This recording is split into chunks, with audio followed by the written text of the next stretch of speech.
এই তারিখগুলো হতে হবে জিলহজ মাসের 10, 11, 12 3 দিন পর্যন্ত কোরবানি করা যায়। ওই সময় আসতে হবে। এই জন্য যে সময় যে আমল আছে ওই সময় আসা জরুরি।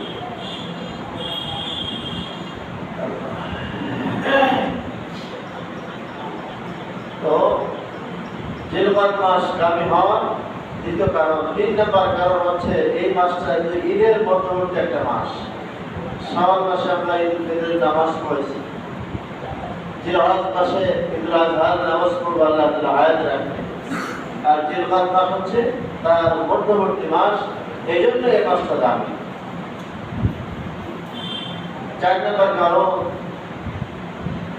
এই মাসের মধ্যে যুদ্ধ বিগ্রহ করা, লড়াই ফাসাদ করা সম্পূর্ণ নিষেধ। আল্লাহ তাআলা বলেন يسألونك عن الشهر الحرام قتال فيه قل قتال فيه كبير। পয়গম্বর, আপনার কাছে মানুষ প্রশ্ন করবে কোন মাস সম্মানী, এত সম্মান কেন, হারাম কেন, এত দামি কেন? আপনি তখন বলবেন يسألونك عن الشهر الحرام قتال فيه قل قتال فيه كبير। যে সম্মানী মাস হলো এই মাসের মধ্যে যুদ্ধ করা সম্পূর্ণ নিষেধ। এই মাসের মধ্যে যুদ্ধ বিগ্রহ করা যাবে না। 5 নম্বর কারণ, আল্লাহ তাআলা জিলহজ মাসে অনেক ঘটনা দুনিয়ার মধ্যে ঘটাইছেন। বিশেষ করে 8টি ঘটনার কথা আছে হাদিসের মধ্যে। ইসলামের প্রথম যুদ্ধ হলো বদরের যুদ্ধ, দ্বিতীয় যুদ্ধ হলো উহুদের যুদ্ধ।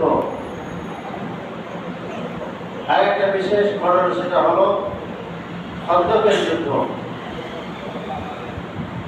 যেটাকে বলা হয় পরীক্ষা খনন। আল্লাহ তাআলা এই মাসের পঞ্চম হিজরিতে 5 শাওয়াল মাসের শুরু হয়ে জিলহজের 5 তারিখে এই যুদ্ধ শেষ হয়। 4 তারিখ পর্যন্ত চলে, 5 তারিখ আসলে খতম হয়ে যায়। খন্দকের যুদ্ধের ইতিহাস আমাদের সকলের জানা আছে, লম্বা ইতিহাস। আবু জাহেল তার প্ল্যান পরিকল্পনা ছিল গোটা মদিনাবাসীকে ধ্বংস করবে, মদিনাকে সে উৎখাত করবে এবং সেখানে যারা অবস্থান করছে